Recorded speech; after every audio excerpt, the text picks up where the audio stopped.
দ্বিতীয়বার বিবাহ বিচ্ছেদের পর থেকে নিজের মতো করে সময় কাটাচ্ছেন সঙ্গীত শিল্পী ও অভিনেতা তাহসান খান। গান, অভিনয় কিংবা সামাজিক যোগাযোগ মাধ্যম থেকে বিদায় নেওয়ার ঘোষণা দিয়েছেন অনেক আগেই। তবে সেই ঘোষণার পর এবার আবারও পর্দায় ফিরছেন তাহসান খান। 19 জানুয়ারি সোমবার থেকে শুরু হচ্ছে জনপ্রিয় পারিবারিক গেম শো ফ্যামিলি ফিউড বাংলাদেশের দ্বিতীয় সিজন। অনুষ্ঠানটি সম্প্রচারিত হবে এনটিভি ও বঙ্গ প্ল্যাটফর্মে। সেখানে দেখা যাবে তাহসানকে।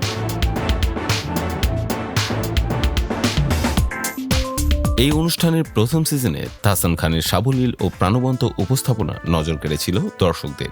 সেই ধারাবাহিকতায় দ্বিতীয় সিজনে উপস্থাপক হিসেবে তাকে বেছে নিয়েছে প্রযোজনা প্রতিষ্ঠান।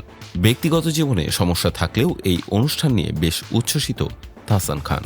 তিনি বলেন, এবারের সিজনটা সত্যি অন্যরকম। প্রশ্নগুলো সার্ভে করা হয়েছে বাংলাদেশের 64 জেলা থেকে, ফলে উত্তরগুলো যেমন মজার তেমনি অপ্রত্যাশিত। প্রতিটি পর্বে থাকবে আলাদা ধরনের উত্তেজনা।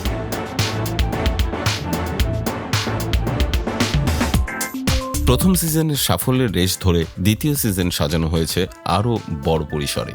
আগের সিজনের সব প্ল্যাটফর্ম মিশিয়ে 100 কোটির বেশি ভিউ অর্জন করে শোটি। পাশাপাশি 30 লাখ টাকার বেশি পুরস্কার জয়ের নজিরও ছিল।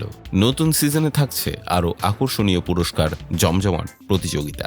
ফ্যামিলি ফিউড অনুষ্ঠানটি পরিচালনা করছেন ওয়াহিদুল ইসলাম শুভ্র, প্রযোজনা করেছে বঙ্গ।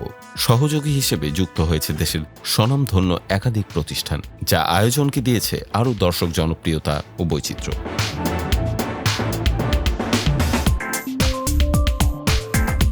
19 জানুয়ারি থেকে প্রতি সোমবার রাত 9টায় এনটিভিতে প্রচারিত হবে ফ্যামিলি ফিউড বাংলাদেশের দ্বিতীয় সিজন। অনুষ্ঠানটি টেলিভিশনে যারা যথাযথ সময়ে দেখতে পারবেন না, তারা বুধবার দুপুর 1টায় পুনঃপ্রচার দেখতে পারবেন।